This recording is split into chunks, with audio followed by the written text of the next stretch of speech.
Big 12 football over-unders, our friends from Draft. Over and unders. There it is.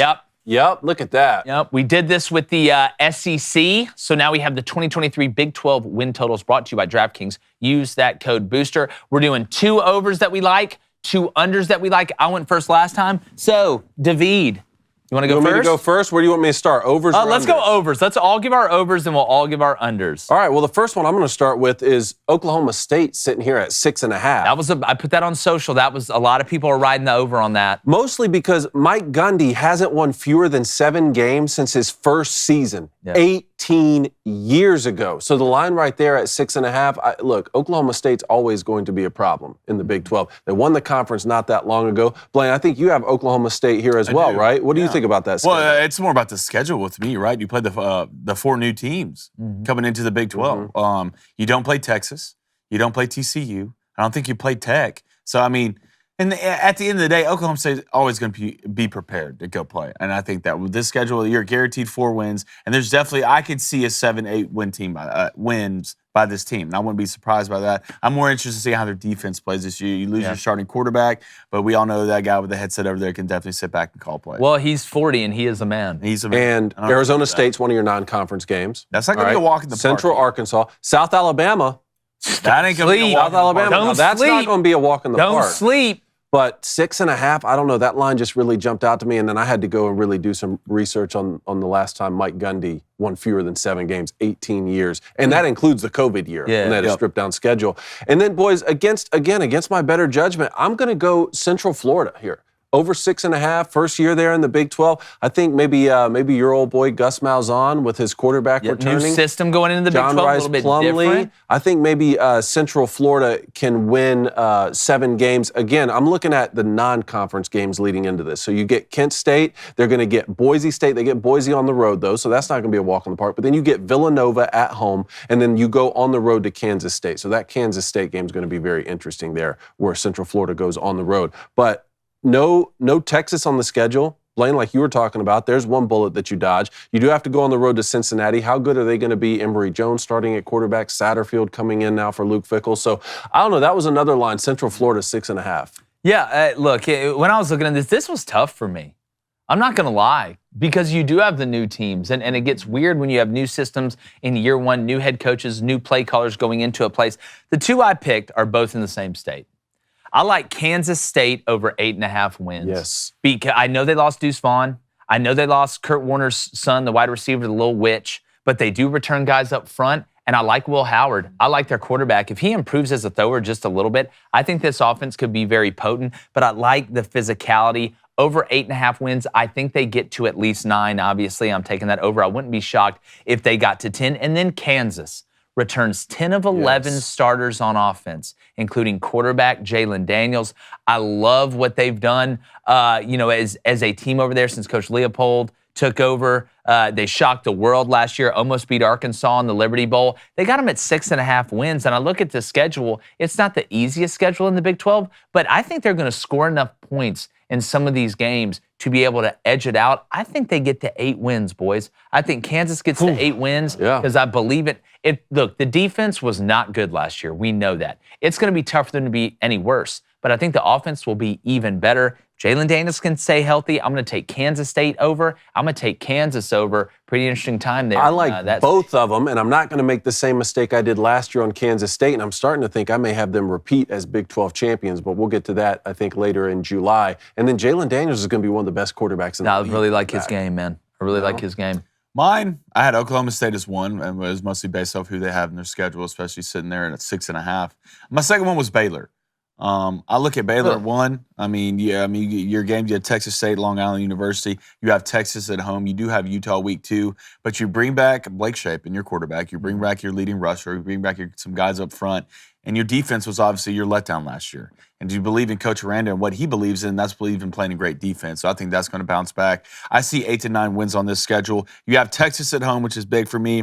You go to Cincinnati, which is the win. You have Houston, Iowa State. You go to Kansas State and TCU, but you end it with West Virginia at home. So I wouldn't be surprised if you see a Baylor team come out and start, 6-1, 7-1. I really do. That Utah game will be interesting. I think that game will be a lot closer than a lot of people think. And getting Texas at home is huge for them early. But I do believe in Dave Aranda, and I want to see that defense flip back over to what it used to look like when they were winning conferences. Yeah, let's get to unders. Look, I like Neil Brown. I think he's a great person. They were fortunate last year to win a couple big games that allowed him to keep his job. But I am taking West Virginia under 4.5 wins. Sad. That's sad. And it is sad to say, but I look at that roster, and there's nothing that gets me excited about this team. You look at momentum, it just seems like West Virginia has no momentum. I think they go 4-8. I really do. You have Duquesne, I think, week 2. But just looking at it, I don't know. They would almost have to pitch a perfect game from a health standpoint to be able to have a chance to even think about being in some of these games. So I think West Virginia goes 4-8. I think Neil Brown is gone, and I'll be interested to see who they replace him with. You said they have Duquesne week 2, but sandwiched on either end is Penn State and Pitt. Yeah. Yep. I mean, we're talking about Backyard brawl. non-conference games here matter so much when we're talking about these overs and unders. Penn State and Pitt, weeks 1 and 3, that's not a good way to start. Yeah, this is probably going to be L's. Yeah. Probably going to be L's. I know Pittsburgh lost a lot as well. But my second one, Oklahoma, under 9.5. Like Venables a lot. I think he's going to get Oklahoma rocking and rolling. I think they go 9-3. Dylan Gabriel coming back. I think the defense is going to be improved. But I'm going to tell you right now, boys, Texas winning the Big 12. And going what? 10-2. Okay. All right. Well, that brings me to mine. I have Oklahoma and Texas both going under. Just by the hook. And for different reasons. I look at this schedule here. I think Oklahoma could start 5-0. When you look at some of the games they have, what is it? Arkansas State, I believe, SMU, Tulsa, Cincinnati, Iowa State. So really, there's a chance there they could start 5-0 before you play Texas at a neutral site. But then down the stretch, you're going to get Kansas on the road. We just talked about how much improved they are, and then Oklahoma State on the road. Those are back to back. So and last season Oklahoma was 6-7. So a 9-3 year for Venables is going to be a step in the right direction. Big improvement. Now, I have Texas not hitting that 10-game mark for a different reason. Again, we talk about the non-conference games. You're going to Tuscaloosa week 2. So you're going to have to battle out the same Big 12 schedule that everyone else is. You have some tough road games. You're going to get TCU on the road. You got Oklahoma neutral site. You're going to play Baylor on the road, but then Alabama week 2 at Tuscaloosa. 10-2 is hard. It's hard to go 10-2. Very hard to go 10-2. So how do you feel about Texas? I don't know. You lose I know you bring back Quinn. He's going to be a lot better than he was last year as long as he stays healthy. You lose Bijan. You lose your backup running back. I have to see it. Like, Texas is one of those things like A&M to me, man. You have the players, but I have to see you put together a full season. Yeah, well, Texas. Once I see that, then I'll start believing in it. And it's not going to get any easier adding these other teams. Oklahoma's coming. All right, Kansas State's only getting better.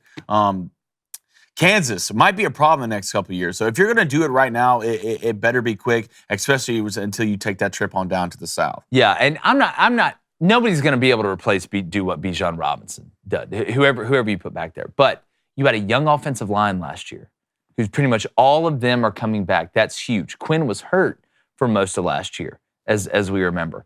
But you have Xavier Worthy outside. You added A.D. Mitchell from Georgia outside. I thought Texas did a really good job in the transfer portal. I think the defense is going to be improved. I think Sark gets it done this year, man. I really do. I hope he does. So let me ask you guys, let's talk about TCU for a second. Obviously overperformed last year. Well, that's one of my unders. Oh, okay. Yeah, so perfect. So how do you feel about it? About TCU? Yeah.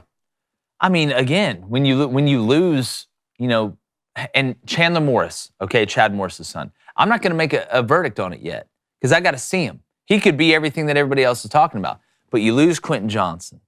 You lose a lot up front. You lose a lot on defense. Running back. Yeah, like I just think this will be I wouldn't be shocked TCU beats that over. So it's 7.5. 7.5. You have them going, like 7. I'm winning 7 games. okay, yeah, I'm going 7-5. I look at the schedule. Week 1, you got Colorado. Yeah. All right, which is a different Colorado team. We'll see. I think that'll be an interesting game. But then, week 3, you go to Houston. You have SMU, West Virginia, Iowa State, BYU. It's a good little stretch right there. Yeah. You can win some games there. But then you go to Kansas State. You go to Texas Tech. You got Texas at home. You have Baylor at home. And then you go to Oklahoma. That's a deadly stretch of football games right there. So I think TCU ends up winning 7 games. I feel like TCU lost so much. All right, 7 games is an okay bounce back for them this year. You know, they lost an end, lost a running back, receiver, quarterback. I mean, and these are most of their first-round guys. And I think Max Duggan was a huge part of that team's pulse, their tempo, their vibes, everything they live by. It was a do-or-die, us against the world mentality. But now you got to see success, and I want to see how they respond to that. But I think it's a 7-win team on this TCU team. Who's your other under? UCF. UCF. UCF. I don't believe in their quarterback. I don't. He's a glorified running back. That's what he is. And once you get in this conference, you're going to find out how long that'll literally last you. And I think there's 6 wins on that. I wouldn't be surprised if UCF won 7 games. It's going to come down that week 2 Boise State game on the road is really interesting to me because that place didn't go easy to win at. No, it's not. So we'll see with UCF. But if it was me, I don't believe in Gus Malzahn giving me those 6 wins. Well, my thing with the new teams, and I put out a poll, which one of the 4 new teams in the Big 12 between UCF, Cincinnati, BYU, and Houston will have the most success. And most people leaned BYU. Remember, Keaton Slovis transferred over there, but he can't stay healthy. Keaton Slovis can't stay. And you're going to have Arkansas on the road week 3. Yeah, but the biggest adjustment going into a new conference, like going up, right? Going up into a bigger conference, isn't the wide receivers and the DBs. It's up front, and it's the depth up front. That will answer your question. Which team out of the 4 do you believe is the best up front on both sides of the ball? That's the team that's going to have the best chance. Now, you have to look at schedule, and you have to look at other personnel. I get that. But if we're sitting there looking at weighted averages, how are you good enough up front and deep enough up front to be able to make a run throughout the season? I'm not saying win a one-off. I'm not saying play good 2 out of 3 games. I'm saying from conference game 1 to the last conference game, how deep are you up front? How talented are you up front? That's the biggest question. So when I saw that 6.5 number, you know, you got them 1 less game than the team that went to the playoff last year, the Big 12, that I know lost a lot. But a team we haven't talked about, Texas Tech, guys. That's where I wanted to go. Okay, go ahead. No, I just wanted to ask you because Oregon, week 2. Yeah, I know Donovan Smith transferred, but I like the Tyler Shaw kid. You know, he ran better than what I thought. That's the biggest thing. In Joey McGuire's system, think Tennessee. That's not the exact same, but it's in that similar vein. And they've kind of perfected that system. They've recruited nothing but speed. He talked about that on multiple interviews. I saw during basketball season. I think they've got it rocking. We're going to get Coach McGuire on here. But I like Texas Tech. I wanted to take that over, but there was just 2 others. I just like the Kansas State one and the Kansas one a little bit more. But don't be shocked if Texas Tech ends up making a run and possibly wins the Big 12. So Texas Tech at 7.5, Blaine, if you had to take the over or the under, I mean, that would mean getting to 8. What would you have? I'm taking the over. For Texas Tech. Yeah, I'm taking the over. I believe in Tech a little bit this year. I mean, their coach I believe in. They got to start playing better defense, but I think Tech can surprise some people. And they got most of their big games at home. Yeah. A lot of this comes down to scheduling with me. And you have the over for Baylor at 7.5, even with Utah week 2? Okay. I think they might win that game. You remember this Utah team lost to Florida, right? Who then lost to Vanderbilt longer in the year. So, I mean, and I believe that if I'm not mistaken, that game's at Baylor? It's at Baylor. Yeah, it's at Baylor?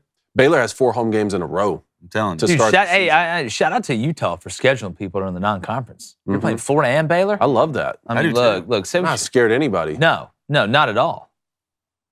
That's it, boys. All right, let's get to the Booster Club before we get to these. Chris E says, why is Houston at 4.5?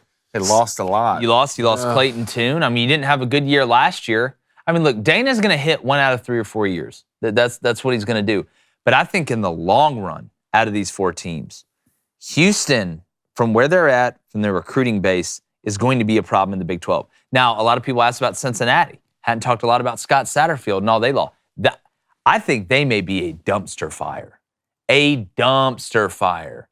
You know, they were I was very close to taking them in the under. I just think West Virginia's roster, because Luke Fickell did leave Satterfield some players. It's not like they don't have anybody, but I was shocked by that hire.